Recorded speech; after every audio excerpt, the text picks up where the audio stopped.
खबर शुरू करते हैं देहरादून एम्स की नर्स के कोरोना पॉजिटिव से। उत्तराखंड में लगातार कोरोना पॉजिटिव की संख्या बढ़ती जा रही है। आज एम्स ऋषिकेश में एक नर्स की कोविड-19 पॉजिटिव रिपोर्ट आई है, जिसके बाद प्रदेश में मरीजों की संख्या 60 हो चुकी है। एम्स में अभी तक 6 लोग कोरोना संक्रमित हो गए हैं, जिससे एम्स प्रशासन की चिंता और बढ़ गई है। बताया जा रहा है इस नर्स को 26 अप्रैल को मामूली बुखार आया था, जिसके बाद उसे आराम की सलाह दी गई थी। जब तबीयत में सुधार नहीं हुआ तो उसका कोविड-19 टेस्ट कराया गया, जो पॉजिटिव निकला है। अब खबर उत्तराखंड के बाहर फंसे प्रवासी उत्तराखंडियों की। प्रदेश सरकार ने प्रवासियों के उत्तराखंड में आने के लिए योजना और नियम बना लिए हैं और कई जगह से लोग आने भी लगे हैं। इसके लिए राज्य सरकार ने ऑनलाइन रजिस्ट्रेशन की प्रक्रिया कर रखी है। देहरादून में प्रदेश के मुख्य सचिव उत्पल कुमार ने बताया कि सभी बस, ट्रेन और निजी वाहनों से प्रवेश दिया जाएगा। उत्तराखंड में प्रवेश से पहले कई नियम बनाए गए हैं। चलिए सरकार द्वारा बनाए गए नियमों को खुद सुनते हैं मुख्य सचिव उत्पल कुमार की बात, जिसके जरिए आप कई चीज़ों को देख पाएंगे। मैं तक जो हमें जानकारी है कि 1 लाख से अधिक 1,25,000 लोगों ने अपना रजिस्ट्रेशन कर लिया है उत्तराखंड आने के लिए। इसमें प्रमुख रूप से जो स्थान है जहां से लोग आना चाहते हैं, उनमें दिल्ली से सर्वाधिक लोग हैं और उसी प्रकार से मुंबई से भी लोग आ रहे हैं, आना चाहते हैं। महाराष्ट्र से 15,000 लोग हैं। उत्तर प्रदेश से लगभग 20,000 ने रजिस्ट्रेशन किया है। पंजाब से करीब 8,000 लोगों ने रजिस्टर किया है और चंडीगढ़ से भी 3,600 लोगों ने रजिस्टर किया। तो ये संख्या निरंतर बढ़ रही है। जैसे हम बात कर रहे हैं, इसी बीच में संख्या में कुछ और वृद्धि भी हो सकती है। हमारे अधिकारी जब से भारत सरकार से आदेश आए हैं, उन्होंने ये SOP डेवलप किया है, क्योंकि भारत सरकार की अपेक्षा थी कि राज्य ये कार्य की विधि क्या होगी, किस प्रकार से ये कार्य किया जाए, क्योंकि बहुत बड़ा कार्य है। जैसे आपने देखा हमारे यहाँ अभी तक 1.25 लाख लोगों ने रजिस्टर कर दिया है। कई बड़े प्रांत हैं जहाँ की 10 लाख लोग रजिस्टर हो रहे हैं। तो इस प्रकार की संख्या है। उन्होंने कहा था कि SOP डेवलप किया जाए और राज्य आपसी सहमति से लोगों को लाने ले जाने की व्यवस्था करेंगे। तो इसके तुरंत बाद ही हमारे अधिकारीगण उन राज्यों के जो नोडल अधिकारी हैं उनके संपर्क में आए हैं और उनके साथ अब अपना प्लान उन्होंने तैयार किया है और उस प्लान के तहत लोगों का लाना ले जाना ये कार्य प्रारंभ कर दिया गया है। और जैसे जैसे दिन गुजरेंगे वैसे वैसे आप देखेंगे कि ये और तीव्र गति पकड़ रहा है और कई राज्यों में जैसे SOP अभी उनका फाइनल लिया, कोई डिसीजन वहाँ पे लिया जाना है। तो वो जैसे जैसे चीज़ें क्लियर होंगी, हमारे लोग हम उनको लाएंगे और उनको कम से कम असुविधा हो, इसलिए जिन स्थानों पर उनको वो पहुंचेंगे उत्तराखंड प्रवेश करने के पश्चात, वो डेजिग्नेटेड स्थान होंगे, तो वहां पर व्यवस्थाएं प्रॉपर हो, सोशल डिस्टेंसिंग रहे, शौचालय आदि की व्यवस्था हो, पेयजल की व्यवस्था हो, कुछ खाने पीने की व्यवस्था हो, ये सारे व्यवस्थाएं करने के लिए कहा गया है। और सिमिलरली ये लोग जो बाहर से आ रहे हैं, इन्हें हम क्वारंटीन में, होम क्वारंटीन की व्यवस्था की गई है अनलेस और अनटिल कि इनमें कोई ऐसे लक्षण हैं जिसके आधार पे हमें उन्हें किसी सरकारी क्वारंटीन सेंटर में रखना आवश्यक हो। उस केस में ही हम उन्हें सरकारी उसमें ले जाएंगे, अदरवाइज उन्हें हम होम क्वारंटीन के लिए परमिशन दे देंगे। अब ये बहुत इम्पोर्टेंट बात होगी कि ये बड़ी संख्या में लोग आ रहे हैं, सभी जिलों में लोग जा रहे हैं और खास करके अल्मोड़ा, पौड़ी, टिहरी, इन जिलों में संख्या ज़्यादा है। तो इसमें जिलाधिकारियों के साथ कल वीडियो कॉन्फ्रेंसिंग करके हम लोगों ने उनसे ये बताया है कि इनका क्वारंटीन में रहना और क्वारंटीन के नियमों का पालन करना, होम क्वारंटीन के नियमों का पालन करना, ये बहुत ही महत्वपूर्ण होगा। और इसके लिए जिलाधिकारियों ने अपनी अपनी टीमें बनाई हैं। उन टीमों को अभी से वो अलर्ट कर लें। हमारे सेंट्रल लेवल से कौन लोग आ रहे हैं, किस जिले में, किस गांव में वो जा रहे हैं, इन सभी का डिटेल हम लोग ट्रांसमिट करेंगे और इनका फॉलोअप बहुत ही सख्ती के साथ होना चाहिए। वैसे मैं आपको बता दूं कि हमारे ग्राम प्रधानगण बहुत ही सजग और बहुत ही सतर्क हैं और उन्होंने अपने अपने गांव में क्वारंटीन को इम्पोज करने के लिए, तो इन्फोर्स करने के लिए उन्होंने काफ़ी तत्परता दिखाई है।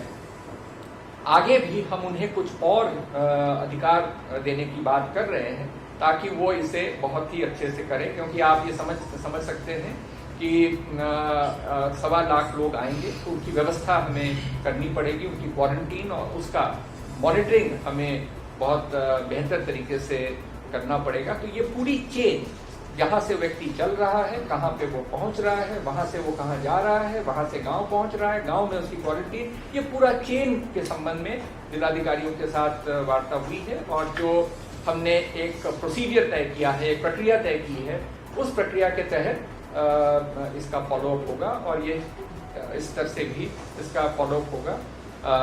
माननीय मुख्यमंत्री जी ने इन सभी बिंदुओं के ऊपर बहुत ही गंभीरता के साथ चर्चा की है और अधिकारियों के साथ, और उन्होंने व्यापक विचार विमर्श करने के बाद ये व्यवस्था अभी हमने इसके लिए तय किया है। भारत सरकार ने ट्रेन के लिए रेलवे को भी उन्होंने अनुमति दे दी है और इस संदर्भ में मेरा भी और मेरे जो अधिकारी इस कार्य को देख रहे हैं उनके द्वारा रेलवे के जो नोडल ऑफिसर्स हैं, हमारे केस में जो नोडल ऑफिसर हैं, हमने उनसे ही बात की है और माननीय मुख्यमंत्री जी की भी, माननीय रेल मंत्री जी से भी बात हुई है और हर स्तर से ये आश्वासन दिया गया है कि इसके लिए जो भी सहयोग है वो प्रदान किया जाएगा। तो हम अलग अलग क्लस्टर्स में जो रेलवे से आने वाले लोग हैं, जो दूरस्थ इलाकों से, माना मुंबई है या साउथ इंडिया है या बिहार, बंगाल या ईस्टर्न पार्ट से आने वाले हैं, तो उनका हम क्लस्टर तैयार कर रहे हैं, उसकी सूची बनाएंगे और वो सूची हम रेलवे को उपलब्ध कराएंगे और उसी हिसाब से फिर ट्रेनों की व्यवस्था उनके द्वारा की जाएगी और जिस तिथि को वो ट्रेन के बारे में वो अपना कार्यक्रम टाइम टेबल बनाते हैं तो उसमें फिर उन लोगों को लाया जाएगा। उनके लिए भी यही व्यवस्था रहेगी जो हमने बताया है। इसके अलावा कुछ लोग ऐसे हैं जो अपने निजी वाहन से भी अन्य राज्यों से आना चाहते हैं, जो किसी प्रकार से, किन्हीं कारणों से कहीं फंस गए थे और परेशानी में हैं, अपने निजी वाहनों से भी आना चाहते हैं, तो उनके लिए भी माननीय मुख्यमंत्री जी ने जो चर्चा की और उन्होंने उनके लिए भी कहा है कि उनको हमें ले आना चाहिए, बशर्ते वो सारा सैनिटाइजेशन का नॉर्म्स वो पालन करेंगे। जब वो हमारे प्रांत की सीमाओं में एंटर करेंगे तो वहीं पे फिर उनका हेल्थ स्टेटस जांच किया जाएगा, वो कहाँ पे जा रहे हैं उनका सारा डिटेल दिया जाएगा। इन सभी को जो हमारा ये आरोग्य सेतु ऐप है, इस ऐप का सभी को उसे डाउनलोड करके उसको उपयोग करना अनिवार्य होगा। अब खबर हल्द्वानी के क्वारंटीन सेंटर में प्रेमी जोड़े की। हल्द्वानी में लॉकडाउन के बीच एक अजीब सा मामला सामने आया है। एक युवती अपने प्रेमी के साथ जाने की जिद पर अड़ गई है। मुरादाबाद जिले के प्रेमी युगल को 28 दिनों से क्वारंटीन किया गया था। जब क्वारंटीन की अवधि समाप्त हुई तो युवती ने अपने भाइयों के साथ जाने से इनकार कर दिया। वह प्रेमी के साथ जाने की जिद पर अड़ी है। इस बीच भाइयों को पुलिस ने घर जाने के लिए छोड़ दिया। कोतवाल का कहना है कि छोड़ने और रखने का काम जिला प्रशासन का है, हमने जो काम करना था वो किया। बताया जा रहा है मुरादाबाद के भगतपुर क्षेत्र के गांव की युवती और प्रेमी को पुलिस ने चंपावत से आते समय 4 अप्रैल को पकड़ा था, जिसके बाद दोनों को क्वारंटीन कर दिया गया। क्वारंटीन की अवधि समाप्त होने पर युवती के परिजनों को जिला प्रशासन ने स्टेडियम से छोड़ दिया, लेकिन युवती अपने भाइयों के साथ जाने से इनकार कर रही है, जिसके बाद इस जगह हड़कंप मचा हुआ है। अब खबर कोरोना पेशेंट की लाइव लोकेशन की, जिसके जरिए लोगों को बहुत महत्वपूर्ण जानकारियां मिल सकती हैं। कोविड-19 संक्रमण की रोकथाम को लेकर एक और जहां उत्तराखंड सरकार निरंतर प्रयास कर रही है, वहीं तकनीकी संस्थानों में पढ़ने वाले छात्र भी इस संक्रमण से आम जनता को दूर रखने के लिए नए नए प्रयोग करते नजर आ रहे हैं। राज्य के चिकित्सा, स्वास्थ्य एवं परिवार कल्याण विभाग के लिए विपिन त्रिपाठी कुमायूं प्रौद्योगिकी संस्थान द्वाराहाट के कंप्यूटर साइंस एवं इंजीनियरिंग विभाग के छात्र द्वारा कोविड-19 उत्तराखंड.org नाम से एक वेबसाइट तैयार की गई है, जो प्रदेशवासियों को कोरोना वायरस के बारे में पूर्ण जानकारी देने के लिए सहायक होगी।